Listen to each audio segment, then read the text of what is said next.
सभी मसले पर। नहीं, देखिए, जिन मसलों को वो गिना रहे हैं वो मसला हमारे लिए महत्वपूर्ण नहीं है। महत्वपूर्ण है आतंक की प्रयोगशालाएं। स्वीकार करिए कि आपके टेरिटरी में आतंक की प्रयोगशालाएं सरकार और मिलिट्री की सहमति से चलती हैं, और स्वीकारोक्ति के बाद उस पर पहलकदमी लीजिए, उन प्रयोगशालाओं को नष्ट करिए, ताकि दहशतगर्दी और नफरत का जो घालमेल आपने करने की कोशिश की थी उस पर लगाम लग सके। बाकी सारी बातें बेमानी है। It is virtually meaningless unless you go for course correction. प्रधानमंत्री कल गुजरात, चैन की जिंदगी जियो, रोटी खाओ वरना मेरी गोली तो है ही। देखिए, पाकिस्तान को सीधे सीधे चेतावनी दी है। अब मैं एक बात कहूं, आज तक ऐसा नहीं है कि प्रधानमंत्रियों ने चेतावनी इससे पूर्व नहीं दिया। स्वर शब्द अलग हो सकते हैं, लेकिन मुझे कष्ट इस बात का है, और उस पर लिखा भी है, मैंने बोला भी है। ग्रीफ में एक यूनिटी पैदा हुई इस देश में। हम मैं की जुबान नहीं बोल रहे थे, हम बोलने लगे थे। प्रधानमंत्री जी, ये उचित नहीं है। हम को मैं में तब्दील कर देना। देश हम की तरह सोच रहा है।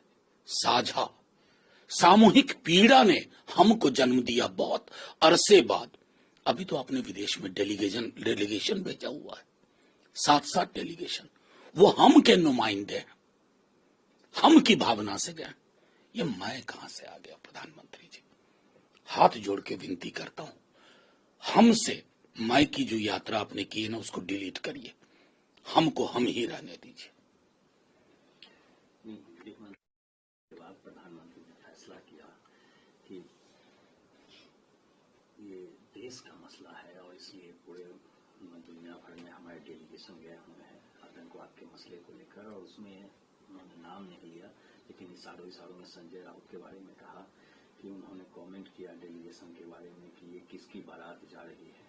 बाला साहब ठाकरे होते तो। देखिए, मैं इस तरह की टिप्पणी पर टिप्पणी करूं उचित नहीं है। गृह मंत्री जी को भी ये शोभा नहीं देता है। आपका डेलीगेशन गया हुआ है दुनिया में। मैं तो बल्कि देख रहा था कि एक व्यक्ति हैं हमारे पड़ोस के राज्य के हैं, पहले हमारे साथ का ही था, अब वहां जाके वो बोल रहे हैं आतंक का कोई धर्म नहीं होता है, और इस देश की सरजमी पे आतंक को धर्म से जोड़ते हैं। ऐसे लोग जो डेलीगेशन में गए हुए हैं वहां से बैठ करके व्हाट्सएप ज्ञान के आधार पर इंदिरा जी पर टिप्पणी कर रहे हैं। अरे साहब, बहुत वक्त लगेगा।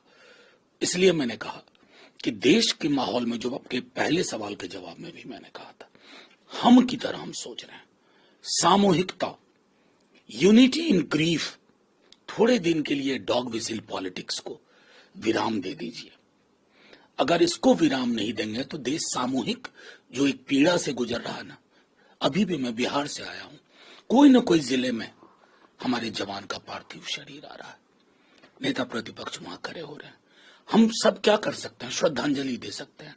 उस परिवार का खालीपन तो नहीं भरेगा ना, और वो खालीपन और विषाद का जन्म देता है जब इस तरह के बयान देश के गृह मंत्री थे।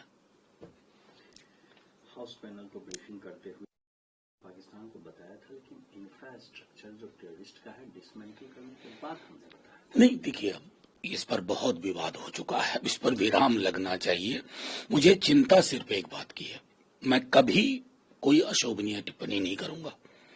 अभी देश में जो हालात है ना, प्रधानमंत्री मेरे भी प्रधानमंत्री हैं, सवाल पूछना होगा संसद का इंतजार करूंगा।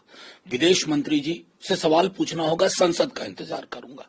बस मुझे कष्ट इस पूरे प्रकरण में ये है कि अननेसेसरी जो चौधराहट, जो सरपंचाई अमेरिकी राष्ट्रपति ने की है, उसका प्रतिकार उच्च स्तर से होना चाहिए, उसी स्तर से होना चाहिए, और ये देश की सामूहिक भावना है। जन स्वराज उनके निशाने पर या तो नीतीश कुमार है या तेजस्वी यादव। नीतीश कुमार के बारे में कह रहे हैं कि 2005 से 2010 तक तो उन्होंने बड़ा अच्छा काम किया, भ्रष्टाचार को कम करने का काम किया, लेकिन लोकतंत्र में 5-10 साल के बाद सत्ता में परिवर्तन होना चाहिए। अब ये तो आलेख लिख रहे हैं ना, राज्य को अभी आलेख की जरूरत नहीं है। एक लंबी लकीर नेता प्रतिपक्ष तेजस्वी जी ने खींच दी है। मैं बार बार कहता हूं कि जब पटना एयरपोर्ट पे कोई नेता बीजेपी जेडीयू या नए नवेलों का उतरता है तो सबसे पहले वो तेजस्वी जी को, राष्ट्रीय जनता दल को निशाने पे लेता है। ये क्या दर्शाता है? ये दर्शाता है कि धुरी वही है, उन्हीं के प्रतिकार में इर्द गिर्द राजनीति हो रही है। आइए एम्प्लॉयमेंट पे बात करें, पलायन पे बात करें, सामाजिक सुरक्षा में हमसे बेहतर विजन देकर के बात करिए तो बात बनेगी। अन्यथा व्यक्तिगत आलोचना, समालोचना और इससे कुछ खास बिहार को हासिल नहीं हुआ है, न होगा।